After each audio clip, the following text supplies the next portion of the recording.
Welcome back to Sunrise Daily. Yes, as you've seen there, Mr. Ibrahim Dosara joins us next. He's the former Commissioner for Information, Zamfara State. Good morning. Thank you for coming on today. Good morning, Chamberlain.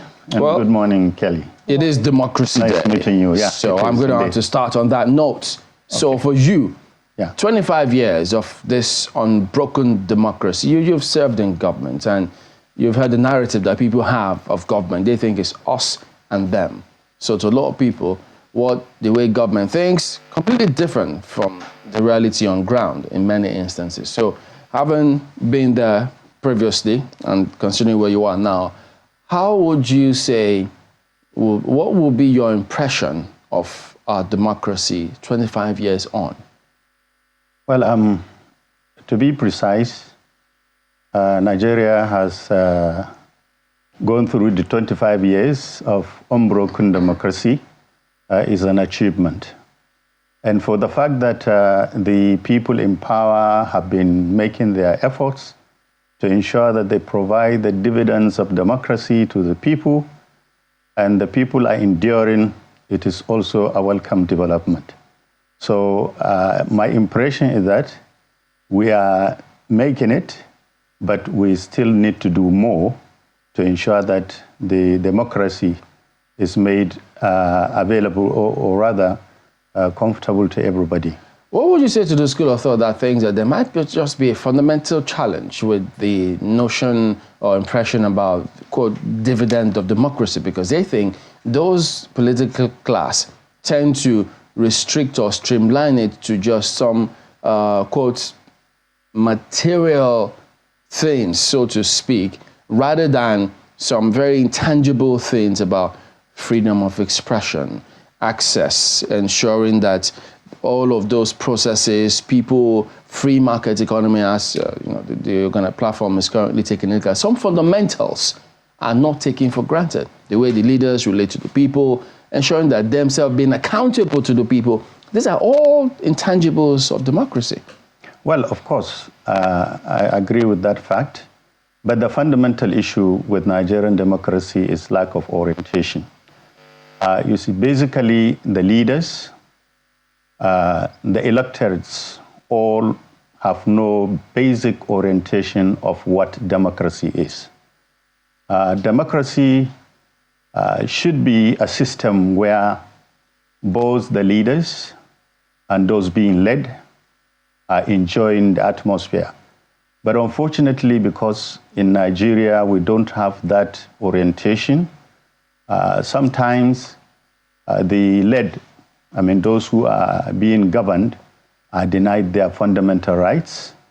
As such, only little is being given to them as provided or enshrined in the Nigerian Constitution. And on the part of the leaders, they are always being chased by the governed because they don't know the challenges being faced by the leaders. So there is this complete gap between the leaders and the led.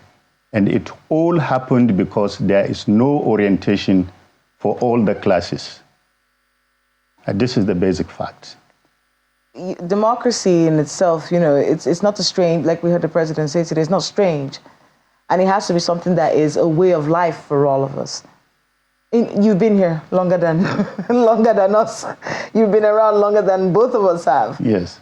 What would you say is the major constraint to making democracy an all-encompassing way of life for the Nigerian? Like I told you, I still want to go back to the basic orientation. We need to be oriented.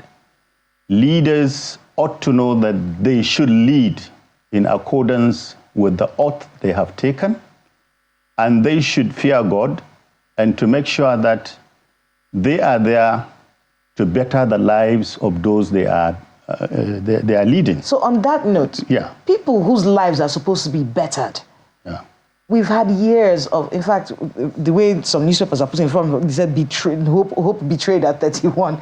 And that's because many people do not believe that they're receiving the dividends of democracy. What can leaders do differently to change this perception in the minds of people? Well, even those that are being led ought to do something. And that is to elect people that are worth electing. But how do they know them?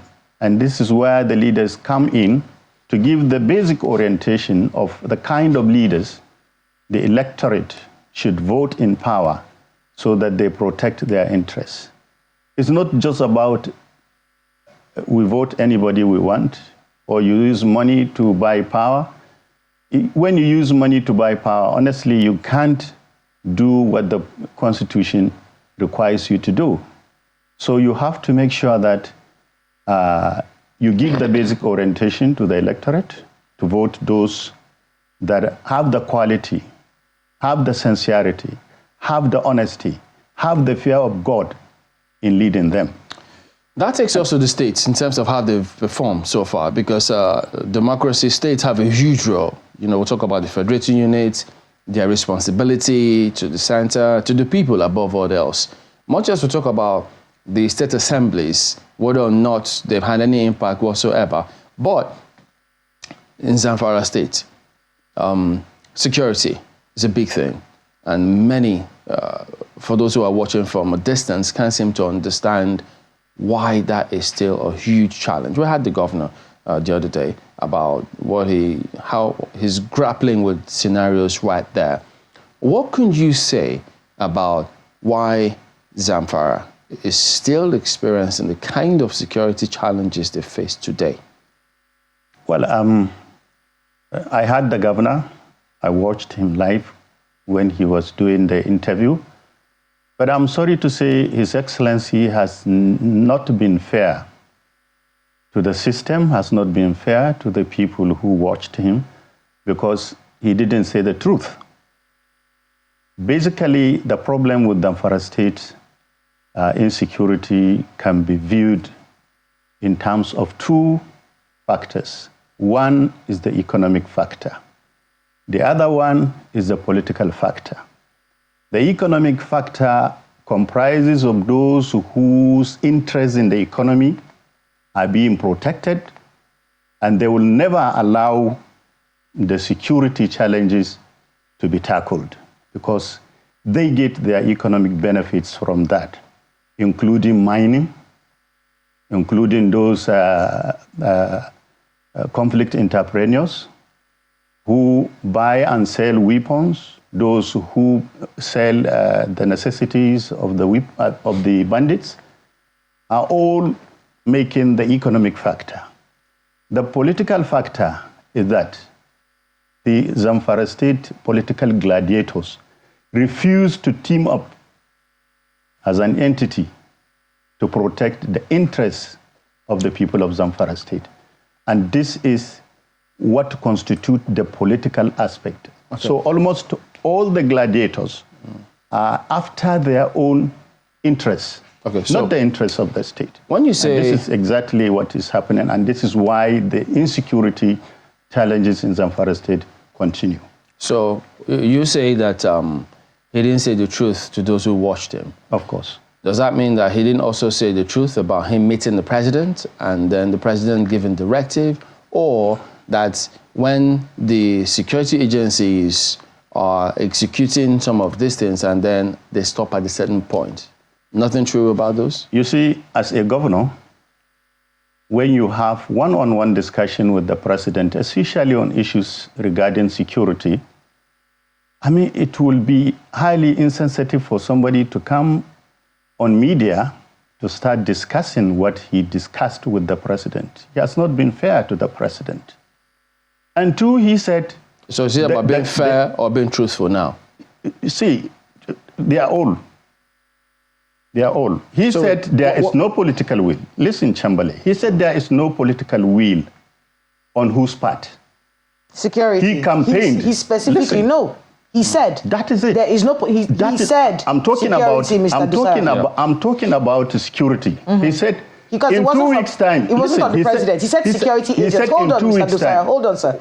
He said straightforwardly. I understand. He said you should have allowed me that we're telling land. security. Hold on. I want us to be on point. Okay. He said, when I tell security to do something, they have orders telling them not to do it. Straightforward. Yeah, but what is political will? Is military a political institution? This You complaint understand? that he has, That is there when you merit talk to of this political complaint? will, you are talking about political leaders.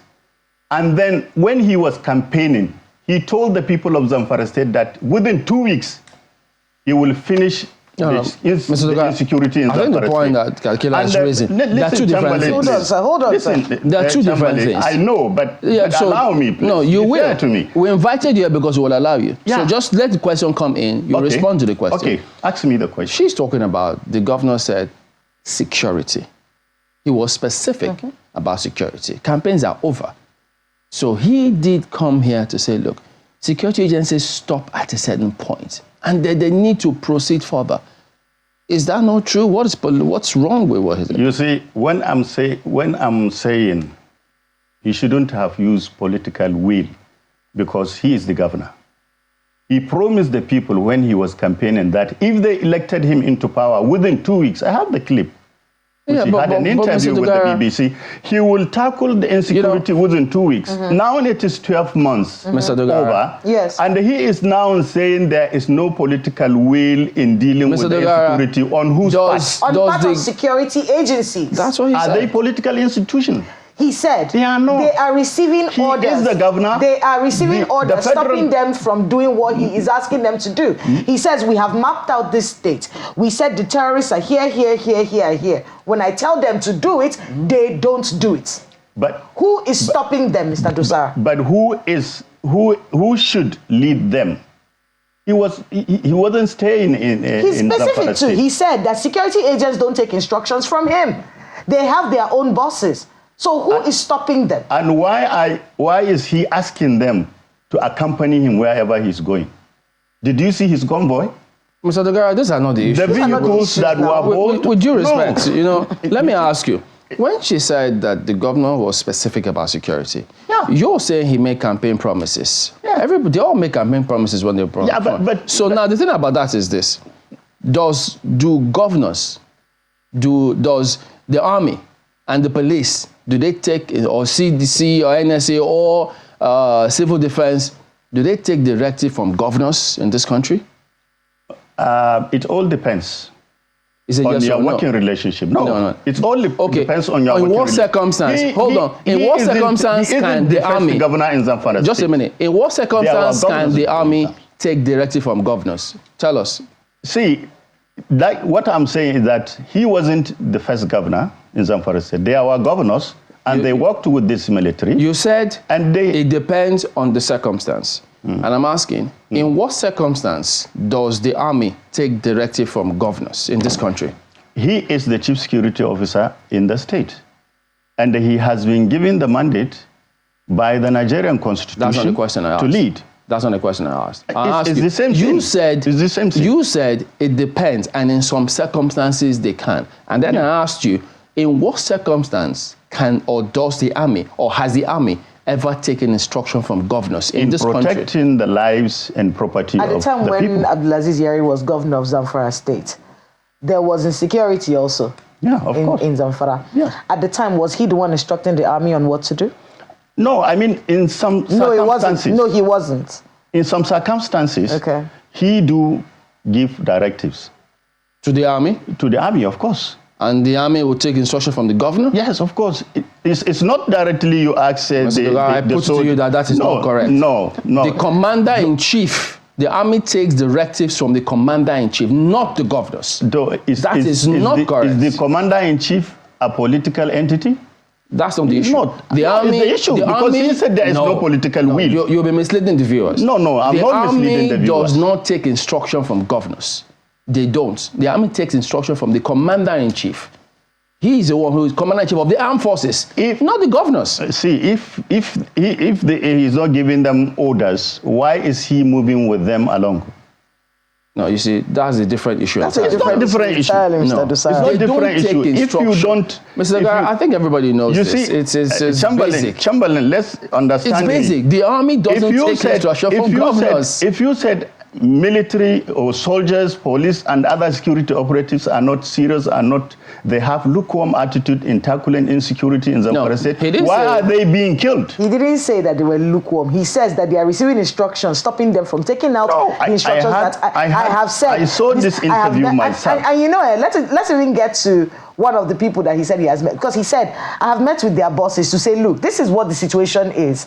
These are the places where these people are. What's happening? They're not listening to me.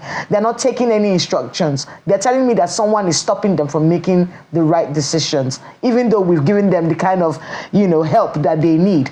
Let's talk about one of those people, which is someone that you work with right now. Yeah. You work with the Minister of State for Defense. Hold on, you work with the Minister of State. And the Mr. President sent him troops, and he sent him machineries to fight bandits. And so what's the problem? The soldiers are not working. They're not doing what he's telling them to. That's the point If here. Mr. President can send soldiers, there is no how soldiers will not work. I want to be able to get you on something else that he talked about. He talked about Mr. Matawale, the Minister of State for Defense, who used to be governor before him. And he said categorically that we are not feeling the weight of this man. We're not feeling the import. Because if this man was governor of this state that I'm in, with all of these problems, and now he's Minister of State for Defense, there should have been more done for the state to preserve it. What do you make of that? I heard you ask him question. Mm-hmm. Did he ever contacted the minister? Or any of the ministers? He said he did. He dodged. No. He said he did. He dodged that question. He dodged it, Keller. What he said was, he met Commander-in-Chief. I mean, he met the Chief of Army Staff. He met the Chief of Defense Staff. He met IG. That was how he answered the question. Okay, so your point is that he didn't meet the Minister of Defense. He did not say, not even Matawale, but the Ministry of Defense. Okay. He is not relating with the Ministry of Defense in any way. At all? At all. Wait, the Minister or Minister of State? All of them. The Badaru, the Matawale, none of them is Zamfara Governor Dauda Lawal is interacting with in tackling Zamfara State insecurity. Okay, so if that's the case, if he's not doing that, have they tried to reach out to him and say, in fact, even Mr. President asked them to go to Zamfara and meet the governor. Mm-hmm. I swear to God, I told you this. When they sent to him that they were going there, he said he was in America. They should please help him when he comes back. He will call them. And up to today, I'm talking to you, he did not call any of the ministers. Now, how did he expect insecurity to be tackled in 2 weeks? And somebody who is not staying in his state, he can spend 2 weeks not in Zamfara State, and you expect the military, the soldier, the police, and other security operatives to work in consonant. So is it because he should be around within the state to be guiding the security personnel, the security operators? He should be liaising with them. There are some issues that are seriously needing his attention. Do you know where the governor is right now? I don't know. He's in Zamfara. I don't know.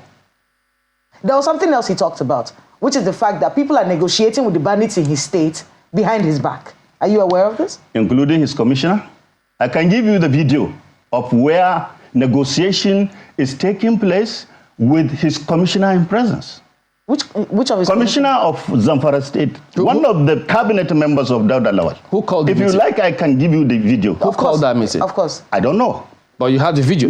Whatever in the video you saw. Yeah, I saw it. It was online. So what was the meeting? What was going on in the meeting? I haven't seen it. But what was going on? They were discussing negotiation. So if he is not aware of negotiations, why his commissioner be in the negotiation team?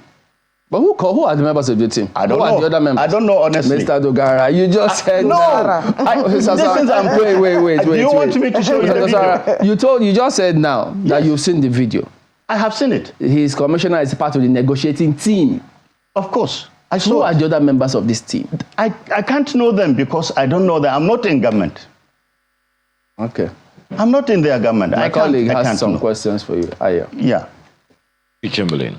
Well, one of the things that bothers me a little is that, sir, you have been in government before in Zamfara, so you have an idea of what's happening in Zamfara State. Between the time you were in government and now, what would you say have changed? Well, honestly, certain things have changed for the better, but because of the change of government, things have gotten worse. I could remember when Motawale was the governor, within 100 days of his office, he tackled insecurity in Zamfara State, and Zamfara State was peaceful for 9 months, complete 9 months without an incident of insecurity. Now, it was thereafter, conflict entrepreneurs sabotaged his effort. And conflict entrepreneurs have made statement when I started talking here that comprises both politicians and those who are after their economic interests. Those buying and selling, those mining. You know, Mr. Dosara, one of the things that we've heard about leadership is that the sign of success of any leader is not when the leader is in office, it's when the leader is no longer in the office and the institutions that leader builds that's able to sustain the success. That is a sign of a leader. So the government you served under, you said for one reason or the other, whatever institutions were built, they have crumbled, and consequently this governor is not able to perform. Would you then say, based on what I said earlier, that that government succeeded? It all depends on somebody who took over that government. For instance, when we were in government, we set up community protection guards. We trained them. In fact, we sent them to train at Kaduna Police College. We sent them to train in Sokoto Police College. We came, we gave them all necessary equipment, but when this government came, it disbanded them, appointed its own. Now, you can see how sustenance of system can take place. It all depends on whether it is a political organization or not political organization. When there is political organization with the political party differences or political party affiliations, you don't get that sustenance. Well, isn't that to also say, Mr. Dosara, just a second, isn't that to say then that whatever initiative that was taken at the time was more palliative? I'll give you an example. In Lagos, before the Marwa government came into power, armed robbery was a norm. And then the government of Buba Marwa came into power in Lagos, set up Operation Sweep, and that Operation Sweep transmuted into Rapid Response Squad in Lagos, and that institution is still there now. So it wasn't a palliative thing. It was something that was institutionalized because it was working for the people. Now, if we were to juxtapose that with what is happening in Zamfara State, what would you say went wrong? Is it that there was no ownership of the initiatives that government took, that government took at that time to solve the insecurity problem? Otherwise, why would anyone stop what you say was a good thing? Well, you gave example with Lagos. Lagos has been under one system, you understand, but Zamfara State has been coming under a different kind of systems where political groups are not in agreeable terms with the other groups. That was why I said initially that the insecurity in Zamfara State happens because of two factors. One, political factor, and the other one, economic factor. So you can see the difference between Lagos and Zamfara State. And again, in Lagos, there is this education. But in Zamfara State, we have a little problem when it comes to the education of the people. So many people in Zamfara State do not know their rights because they are lacking much education. So it means perhaps not the same in Lagos, yes, where in Lagos many people know their rights because they have education. But it also goes to show then, so you cannot compare just the one two. Second, Mr. Dosara. It also perhaps goes to say then that there is no political consensus, because whether different political parties or not, the vision of the state, the interest of the people ought to take the lead. So whichever political party comes in, if the political class have a consensus that we want our state to develop, it wouldn't matter what political party anyone came from if the intention was not just to grab political power. So would you then lay this challenge at the footstep of any government in power or the political elite in Zamfara state who ought to come together and say the interest of our state, not ours, is more important? And that was why initially I said in this place that in Zamfara state we have that political problem. The political gladiators have problem among themselves. They are not united entity. Many of them are not in the interest of the development of the state, and that is why we have that problem. Whoever is in power, the other people that are not in power will try as much as possible to sabotage him. And this is what exactly that is happening. This is very unfortunate. When Mutawale is the minister, many people organize, come into the National Assembly, come into the EFCC to protest against him, simply because they want Mutawale to get out of the position. I don't know what reason for. As we wind down on this, Mr. Desara, the thing is this. I don't think that the Minister of State for Defense will be happy that at the end of his tenure as Minister of State for Defense and as former governor of Zamfara State, he will not be happy that, security didn't improve in Zamfara State while he was Minister of State. And I don't also think that the governor, while being a governor, maybe after his term, will also be happy that under him security did not improve. I don't also think that the people of Zamfara State will be happy to see their brothers being killed like that. I don't think any Nigerian will be happy or should be happy that these kind of things are going on.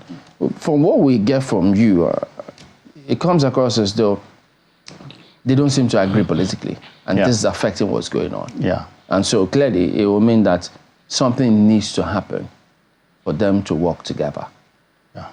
What do you suggest? Well, the fact is that Mr. President had intervened. He called the political gladiators of Zamfara State severally, discussed with them, to come together as a team to salvage Zamfara State. And I'm sure Mr. President is on with this process. So I call on the political gladiators in Zamfara State to see Zamfara State before them, not their individual selves. And when they do this, they will come together, understand themselves, and save the lives of hundreds of people that are being killed in the state. Save the property of the innocent citizens that are being destroyed by bandits on a daily basis. So, the governor need to understand that he is not the governor of PDP, but governor of Zamfara State. The era of politics has gone. It is now the era of governance. Let him understand that Mutawale is his partner in progress. Mutawale is his brother. He should come down, let them understand. Let them understand themselves on the issue of governance.